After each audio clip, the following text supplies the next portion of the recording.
Hello and welcome to Atop the Fourth Wall, where bad comics burn. It's Christmas time! Oh boy, I bet you can't wait to see what holiday comics we've got lined up. We technically only had one last year before we got interrupted by that whole Christmas versus Halloween thing, and even the Christmas episode itself was partially horror themed and... Who am I kidding? You remember what I said last week, and you know the title of this review. I need to get through all the Patreon-sponsored episodes. I'm sorry, I just do. Some people have been waiting a full year for them. May even end up waiting longer because I sold a bunch of extra ones when money was tight last year. I don't know if I can squeeze in anything for the holidays. Although maybe it's Christmas for those of you who have wanted me to cover more recent X-Men stuff. On that note, Patreon-sponsored review time again. Remember X-Men Green? Well, good news! This is not as terrible as that.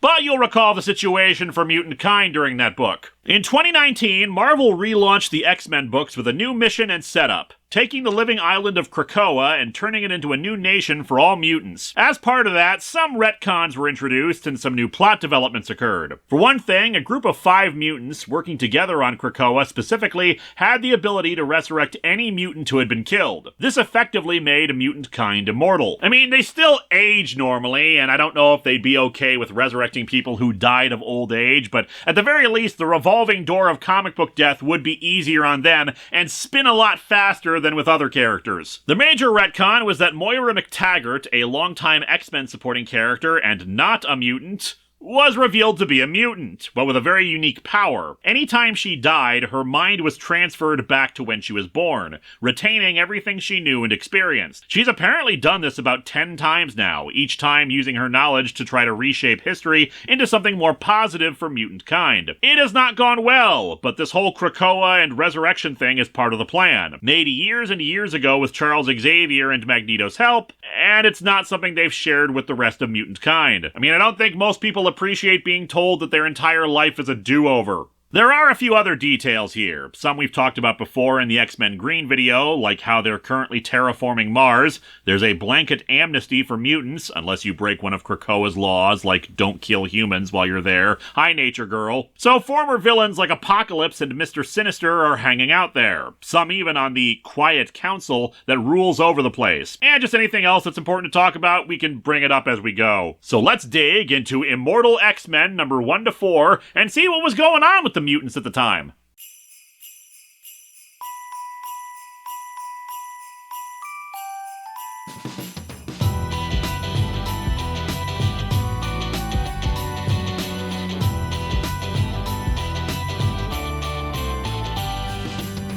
Welcome to Atop the Fourth Wall, where Yuletide candles burn. Linkara's gonna give you all a present you've not earned. Not Mensch, you're not the brightest. Frank Miller, you're off the nice list. If you're a comic writer who misuses a license, your gift will be returned. Digging through the shelves for the kind of comic books that would turn Santa's elves into common crooks. He reads them and he weeps while down the chimney creeps. Pajamas with a Marvel trade to watch him when he sleeps. Linkara, he built a snowman, now it has a hole. Linkara, 8 maids, a milking and a young blood troll. Linkara, only one Dickens homage away from going chestnuts. Linkara, this Christmas comic sucks.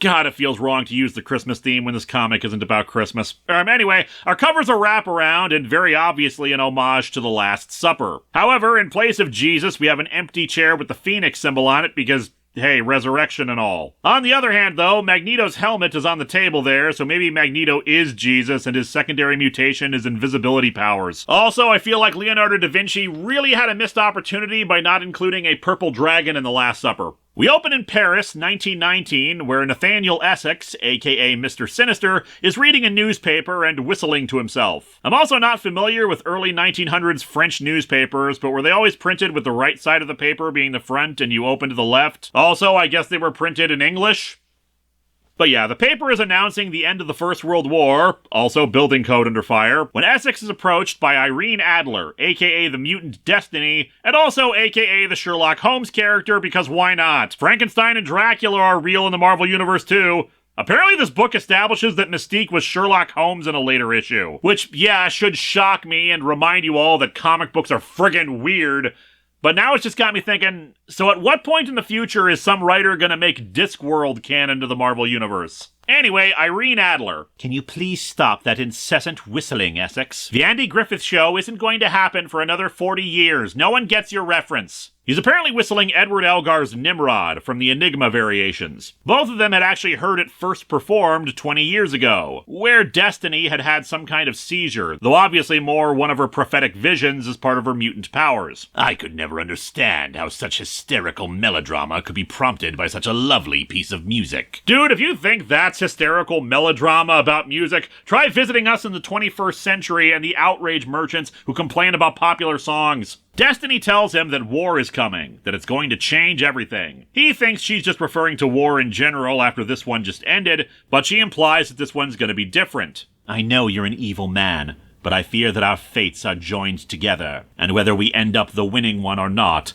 I think we need to be on the same side, if only for the sake of our joint bank account. She whispers something in his ear that causes him to start choking and bleeding black from his eyes. I know your skin isn't that color because of mutation. You're just really a super introvert who doesn't get any sun. He just starts saying, "You're a ghost," over and over. A common reaction after seeing The Sixth Sense for the first time. And it's unclear if he's dead and this is a clone or if he's just unconscious. But whatever. Mystique walks up, Destiny saying that she did not see this coming. She asks Destiny what she said to him, but she just asks if she trusts her. If every part of this world succumbed to dust, the last thing remaining would be my trust in you, which admittedly will be difficult for us to use for food when everything else is dust, but we'll manage. She asks Mystique not to ask her again, that she'll tell her if she ever needs to know, but hopes that it will never come to that. We cut to the present day on Krakoa, where Mr. Sinister is narrating to us while entering his laboratory. Krakoa, oh Krakoa, the city on the hill, oh brave new world. Utopia, the fresh summer remix. I'll give them this. It's better than the last time the mutants thought an island Utopia. That was a dingy rock lobbed into the sea. He's just mad he wasn't able to secure the only Wendy's franchise on the island.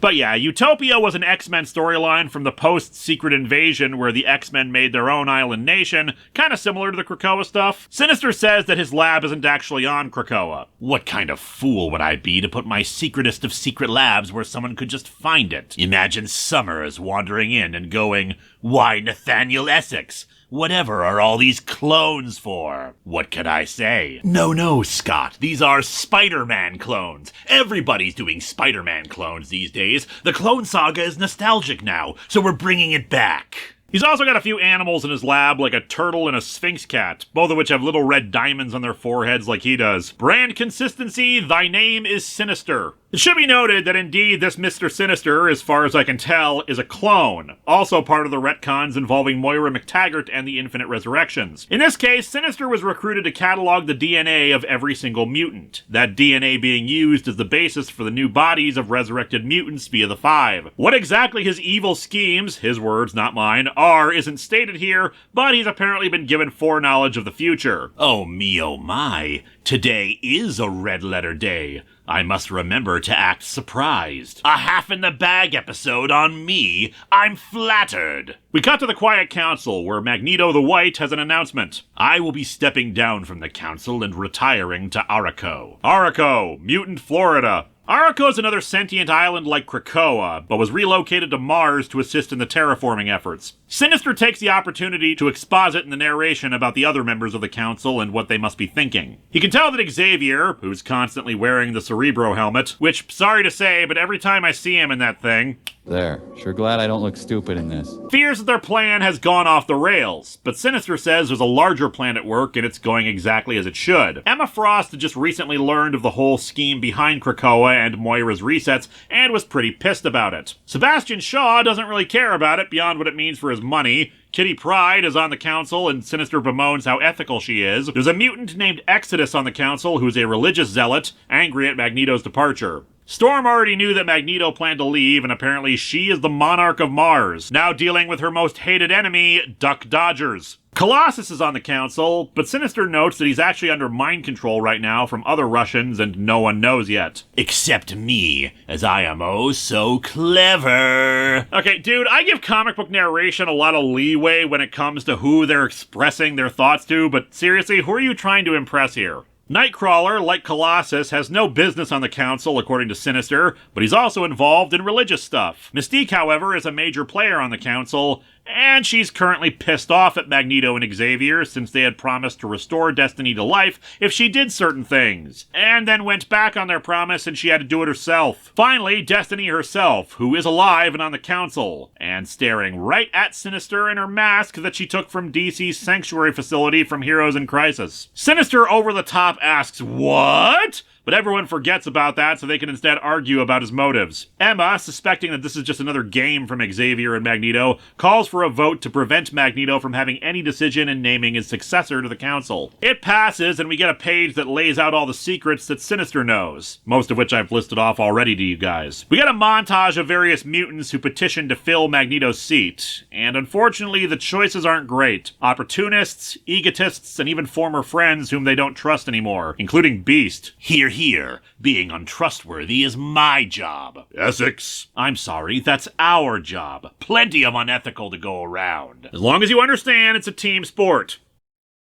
We see the Five resurrecting a mutant and then take a bathroom break. The Five are led by Hope Summers, the first new mutant born after the Scarlet Witch's No More Mutants thing from House of M. She's an adult now because of time travel shenanigans, and many think of her as the mutant messiah, including Exodus. See, a messiah is involved in this! This episode is totally Christmas themed! Hope does not want to be referred to as a messiah of any kind, but Exodus argues she should. The Nazarene mutant inspired a church among the humans by raising a couple from the dead. I just watched you beat that in the last 5 minutes. Your speedrunner strats are unmatched. Exodus wants her to join the council, but first we see another candidate's pitch. Selene Gallio, aka the Black Priestess, a 17,000-year-old mutant who's also kind of a psychic vampire and sorceress. She makes a convincing argument. The Council lost Apocalypse a while ago, and they don't have a heavy hitter like him anymore. What's more, the Council has no one on it who knows magic, which apparently Krakoa has a lot of mystical mojo around it, so they're vulnerable without some knowledge in that area. However, Hope interrupts and says that it has to be her and not anyone else. As a member of the Five, their entire immortality thing kinda falls apart, which forms a lot of basis of Krakoa's power in society. As such, a member of the Five should have some say in how things are run. And politically, if she's turned down, given how popular the Five are,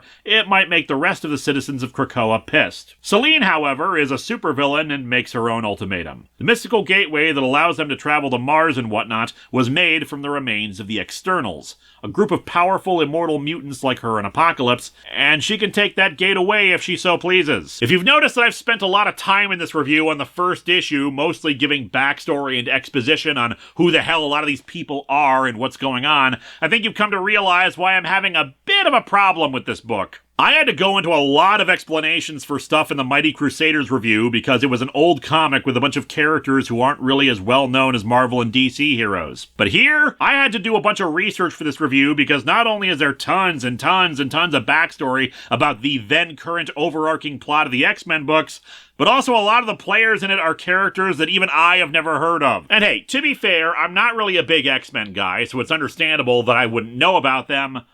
But that also makes me ask the question of why this book exists and who it's for. Because I've read ahead for the 4 issues I'm reviewing. This isn't really a team book. A lot of this is just stuff revolving around the Quiet Council. And it's bringing up continuity and plot points and characters that were involved in the build-up to the Krakoa stuff and what's going on during it. And that just means that this book is not new reader friendly at all. However, that just means that it's an extra book that they would be expecting X-Men fans to pick up in order to get the full story of what's going on. Because all of this stuff could have just have happened in the regular X-Men books. There's nothing about it that necessitates it being its own series. Anyway, Sinister suspects that Celine's bluffing and says that they can offer her some kind of deal to help her save face. He expects Hope to be voted onto the council 6-5 and votes against it to play the type, but Destiny, whom he expected to vote her in, also votes no. Since his plan requires Hope to be on the council, he suddenly switches his vote at the end. After another text page featuring Immortal Sinister Secrets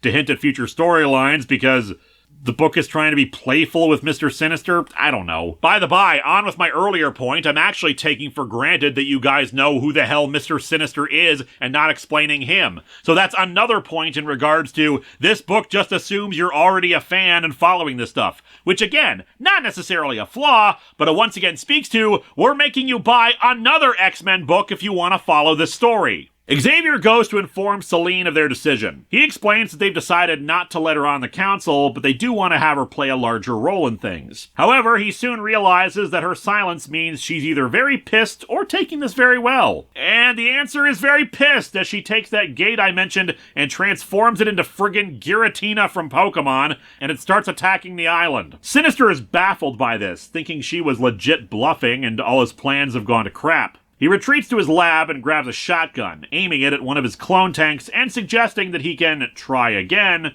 but then stops himself, realizing he needs more knowledge if his plans are going to work. And part of his plans and why he was willing to kill what was in the clone tube? Well, it's revealed that since he knows about the Moira McTaggart retcon, he's made a bunch of Moira clones that, if he kills one, he can reset the timeline himself and use his mad science to retain the information. And indeed, earlier in the comic, with this knowledge, it's implied that he has done this 26 times already. Anyway, moving on to issue 2, the cover features a giant Celine casting a lightning bolt at Storm, Exodus, and Magneto. It's fine, though why she's giant-sized and blue, I could not tell you. Maybe she's a Star Wars hologram? Marvel has a license for Star Wars now anyway. It's also a slightly inaccurate cover, or at least just metaphorical, as Celine tells Xavier that she's going to let them stew in their decision for a bit and teleports to London to wait for them to reconsider. Hope has already been informed that she's a member of the council, so she starts acting like a leader and directing the Five to get people to safety while they work on a plan to stop the big monster. Also annoyingly, all the narration captions, regardless of issue in these 4 comics,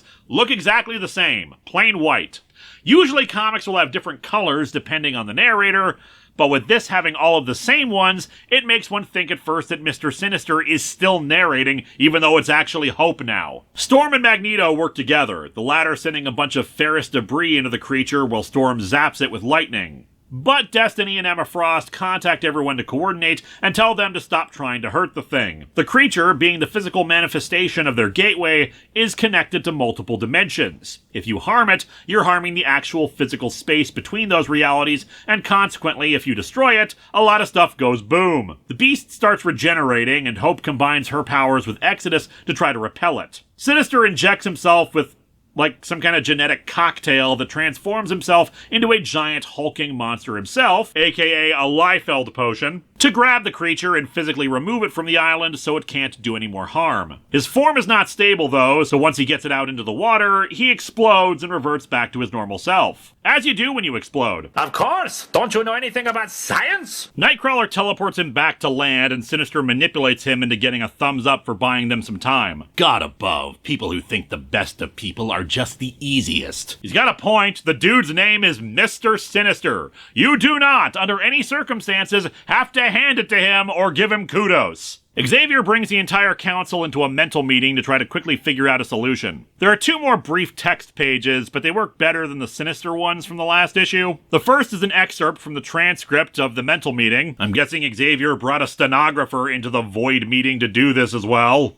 And the other is Cyclops' protocols for how to deal with a kaiju, that are kind of a waste here because they don't actually end up using any of this. Destiny talks to Hope and lets her know that she's had a vision of the exact time where Celine will be by a window, and is killed. Hope interprets this to mean a potential assassination, and she takes her up on it, borrowing some of Magic's with a K's power, and opens up a portal to teleport to London with a sniper rifle.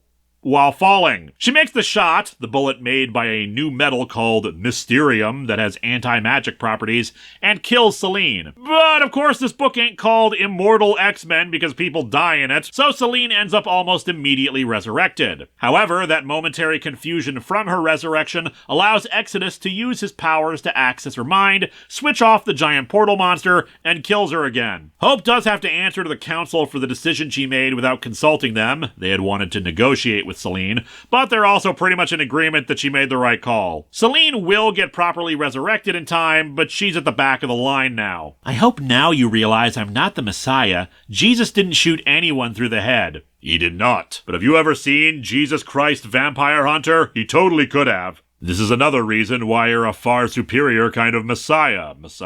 Well, there goes my faith in the Almighty. Sinister suggests that they should actually bring Selene back sooner so they can study how she did that to the gate, but Destiny just says it wouldn't end well for him. I've told you before, Nathaniel, we must be on the same side. However, Sinister claims to Xavier that he has no idea what the hell she's talking about with that remark. Destiny has new problems, though. The creature disrupted time and space, which is part of her powers, and she suddenly doubles over in pain, repeating the "you're a ghost" line Sinister had said at the start, ending issue 2. Feel like we should have saved that line for the next spin-off book, Undead X-Men. Issue 3's cover is okay, though nothing special. A collage of various people in a semi-painted style all being shown inside Destiny's cape. It's a neat image, though compositionally it just makes me think that her outfit is sporting a cape that could wrap around her body like 3 or 4 times. I mean, don't get me wrong, I get the desire to have something that flowy and comfortable, but you can get the same effect by cutting that in half. Or getting a Snuggie, I suppose. I was 13 when the future opened up before me. The lock hadn't been secured and a good draft kept opening it back up. It's honestly a pretty beautiful page depicting this fragmented vision of the future. Well done, Lucas Wernick. I saw both the temporal world and all the worlds to come. Don't know why we needed 3 different worlds devoted to pudding, but I'm not complaining. Destiny eventually became blind, and she knew she would, so she wrote down all her visions of the future in 13 volumes. The last thing I ever saw with my mortal eyes was the last line of the final volume. There were like 3 different spelling errors, and now I'll never be able to correct them. Back in the present, Mystique has brought in Emma Frost to try to figure out what's wrong with Destiny using her telepathy. She can detect that she's experiencing a bunch of different, overwhelming visions at once, something that she had only ever experienced before when she first had her visions. They have council business to take care of, though Emma encourages Mystique to stay with her. However, Mystique doesn't trust Xavier and thinks Destiny will be fine. She would not leave me like this. She would have warned me. This time, she would have told me. I made it clear. Never die again without warning me. My wife will not leave me like this. Unfortunately, Mystique just missed the voicemail message Destiny left that said, BT Dub's gonna die later, see you again on Thursday.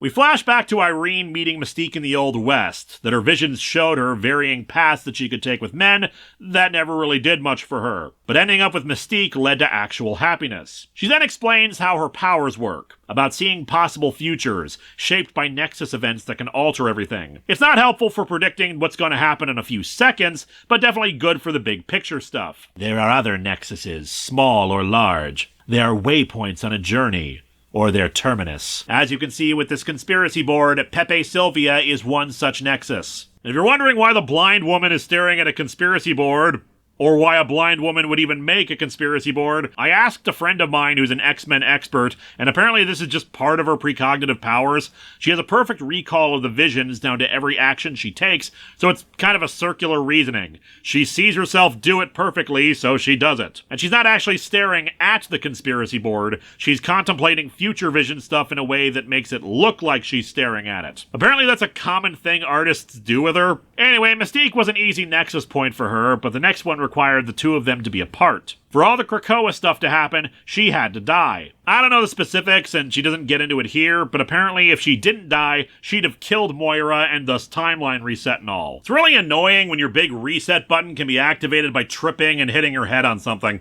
The council meeting is to bring Hope up to speed on all the secrets of the council, including the big Moira revelation. Hope wonders why they don't just tell everyone on Krakoa about it, with Nightcrawler agreeing that it's the ethical thing to do, but I'm with Chuck. It's a terrible idea to inform tons of people that there's someone you can threaten to get whatever you want, or she can be exploited or experimented on, or etc., etc. However, the point becomes moot because the argument leads to them discovering that Mystique had manipulated and lied to several of them in order to get Destiny resurrected. Destiny sees all this with her visions, but in turn it leads to a new set of probabilities. X-Men serving Mr. Sinister, fighting the Eternals, magic going full demon, etc. And it's 12 pages in, past the halfway mark, where we finally get a credits page. This is like if a half-hour TV show's on-screen credits were still going after 15 minutes. Why couldn't this have been earlier?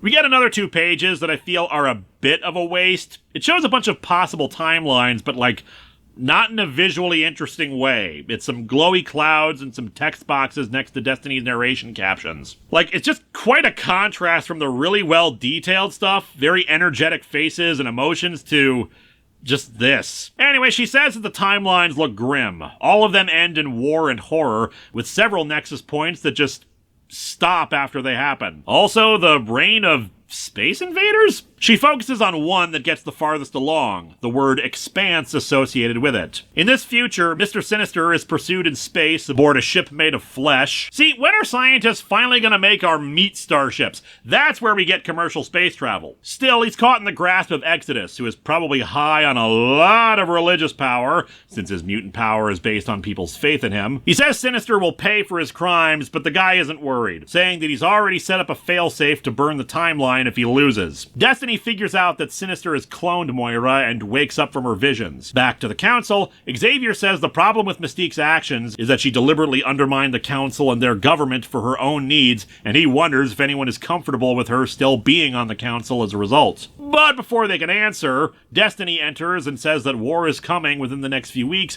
and they need to be ready. She won't submit to a telepathic scan because of everything that's happened, but they trust that she's committed to the cause at least. She knows now that Sinister can reset them at any time, so they need to be careful around him if they want any future. The issue ends with Destiny writing a new book of prophecy that she tells Mystique not to read until she has to, but admits to herself in all the futures she beheld, Mystique was not in any of them. Let's move on to our final issue, whose cover features Emma Frost laying naked in a bed covered in red sheets. I think it's in reference to a Marilyn Monroe photo, but the only one that I could find that matched it was in low quality and kind of looked photoshopped, so who the hell knows. Point is, cheesecake cover that doesn't really have anything to do with the contents. It's not badly drawn, but this ain't what I want out of a superhero comic. This is further illustrated by how we open issue 4. Emma Frost sleeping in her bed wearing a tank top and shorts above her covers. She narrates that she started sleeping in her diamond form, mostly out of vanity since her body doesn't age when it's in that form,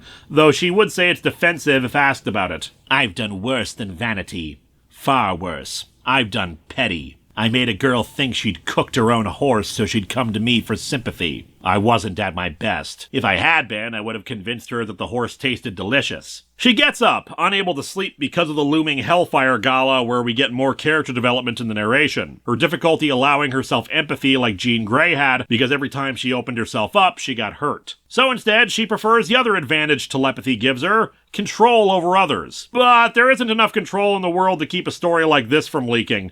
Ben Urich reveals in the Daily Bugle how the mutants have conquered death. Yeah, that's interesting and all, but can you tell me more about the vampire sightings in New York? Come to think of it, magical beings have probably already conquered death and vampires are undead, so maybe mutants aren't that special. But yeah, we got a quick flash forward to after the gala showing Emma covered in blood, so things clearly didn't go well at the ball. At the gala, she's approached by Ambassador Mingyu from Japan about the immortality. Emma makes it clear that the technology is not replicable, and even if it was, she's not exactly enthusiastic about sharing it with humans when there are still 16 million dead mutants who all died while humanity watched, and Japan in particular profited because of the Sentinel technology sold from them. The ambassador is not deterred though, saying that if it's a limited resource, then it should at least be accessible by the rich and powerful and political, because it doesn't matter what country it is, it still applies. I'm the government, I'm the government, I'm the reason nothing works.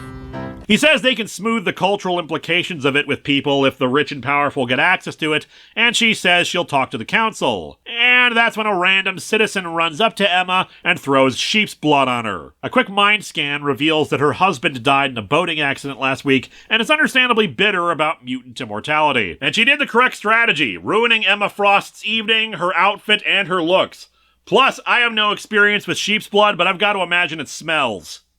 And stains. Still, despite how that went down, it seems Cyclops has been busy in other books. As a result, Emma is not completely sad because what happened in the other book allows them to deal with Mr. Sinister. Speaking of, at the next council meeting, Sinister says they should embrace the opportunity. If world leaders want to be cloned, fine. He can modify their genes and give them an instant kill switch. However, Xavier quickly learns of how much this sucks for normal people, getting news of a dying man who injected himself with mutant growth hormone and then killed himself, hoping it would allow him to be resurrected in a new body. And even if there weren't horrible situations like that occurring, the whole thing is just a PR disaster for mutant kind. But all that needs to get tabled so Emma Frost can deal with Sinister. With confirmation from Xavier and Exodus, who are also telepaths, she shares memories from Cyclops, an editor's note revealing that this happened over in X-Men number 11 to 12. The X-Men have been fighting a villain called Dr. Stasis, whom they thought was working with the anti-mutant organization Orchis, and Cyclops has discovered that Dr. Stasis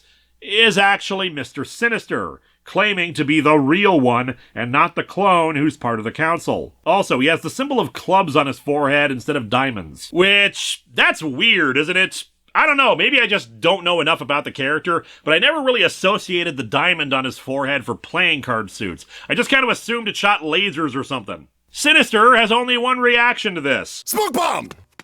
He runs back to his lab, creating fake duplicates of himself to distract them as they pursue, although the council were prepared for all this. Destiny is waiting for him at the portal to his lab, not trying to stop him, just saying he should want to know what's going on. She lets him get inside, and indeed, it seems Sinister was unaware of Dr. Stasis. He decides to upload all his data and trigger a timeline reset by killing a Moira clone, but then realizes that Destiny let him get away after telling him to not be a coward. Irene knew I'd be there. She could have stopped me. She knows something. But what? It's gonna turn out he's actually wearing a fake diamond over a heart suit, and he's just embarrassed about it because he thinks it looks goofy. He decides to go face this, figuring he can still reset the timeline if need be, and uses genetic alterations to himself to reset his personality and try to make himself more charming. It does not work. He walks out and says he just panicked and wants to get to the bottom of this. But they want to either kill him or imprison him, much the same way they were going to imprison Nature Girl before Krakoa let her escape. Instead, however, a light beams down from the sky and overtakes Sinister, Destiny revealing that he seems to have been kidnapped. Emma goes to bed, narrating about how Destiny has been talking about a coming war, but is uncertain if Sinister is party to it or a victim of it. And so our comic ends with her realizing something about the immortality thing. She's still sleeping in diamond form as if she's going to grow old. It implies that deep down, she doesn't actually believe in Krakoa or their future immortality. The problem with telepathy, you can make anyone believe whatever you want, except yourself. For instance, I can't make myself believe that I can wash the sheep's blood out of that outfit. These comics are fine, but like I said earlier, it feels like there's no reason Immortal X-Men needs to be its own book. Obviously, the book is focusing on the Quiet Council and the ramifications of their immortality, but that's all stuff that I would have imagined could be done in the regular X-Men titles. It just means more money that the reader has to drop if they want to get the full story. And the book only lasted for 18 issues. Kieran Gillen said that the book is really about the failure of leadership, the council destroying itself as it tried to fix all the problems they caused, which again, I just don't feel like that's enough that it needs to be its own book, especially when you consider that this isn't actually about an X-Men team. Why not call the book The Quiet Council? Yes, it's a minor point and not really that damning for the thing. It's just something that bugs me as an audience member who would have to pay for this stuff is all. But the 4 issues are not actually bad. While Mr. Sinister's self-referentially evil insights feel kind of forced, the character development for Destiny and Emma Frost were excellent. Especially Emma, a character who I have never liked, yet found myself appreciating here a lot more after this one. The artwork is beautiful, though I feel some bits, particularly any time it goes to mostly text, come across as attempts to cut corners on the artwork rather than providing a more interesting way of conveying the story. I already wasn't a big X-Men fan, and I'm even less interested in this era for the team, but I will admit that the presentation here ain't bad, and I suspect that actual fans would appreciate it more. Next time, the Not Christmas Patreon-sponsored extravaganza continues with another video game tie-in. Warframe Ghouls. Oh god, ghouls. This is gonna be Moarte's quest against Christmas again, won't it?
I think that as Eric is stepping down, it should be instantaneous. He should have no hand in the selection of his successor. I have given everything for mutant kind. I gave them the color on my outfit, for crying out loud. Do you know how hard it is to bleach this cape attachment thingy?